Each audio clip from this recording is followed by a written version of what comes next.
The Bani Hamida were a semi-nomadic Bedouin clan that controlled much of the land east of the Dead Sea before the establishment of the emirate of Transjordan. They were clients of the Beni.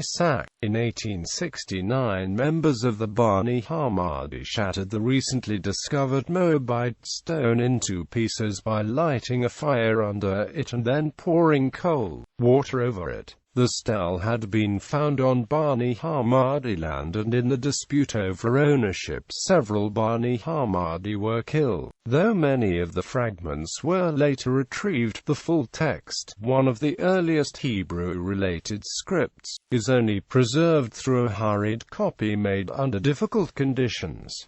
At this time the Bani Hamadi had a reputation for breeding horses, the best blood horses in Moab, according to explorer Charles M. Doughty, 1876. In 1891 there was fighting between the Beni and the Bani Hamida. F.J. Bliss, who visited in March 1895, writes that the sheikhs of the Hamida were very civil and anxious to show us all the torn stones which is there.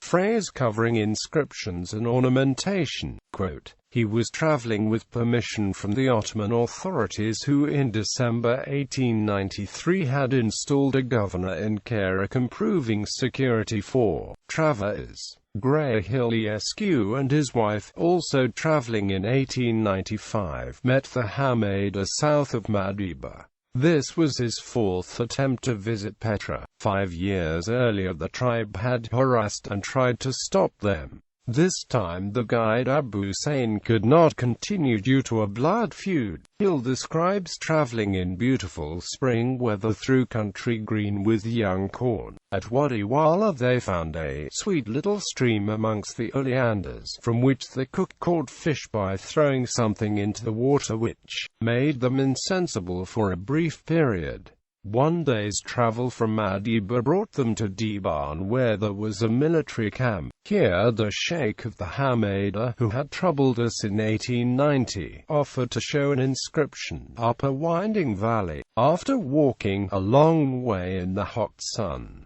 Hill was shown a flat stone on which 3 or 4 Greek letters appeared. The following night, while camped halfway on their journey to Kerak, the tents were fired on by members of the Mujeli tribe. About 20 shots were fired but no one was hurt. Hill speculates that the attack was to deter them from making claims against the Mujeli for compensation for the robbery and detention of us in 1890.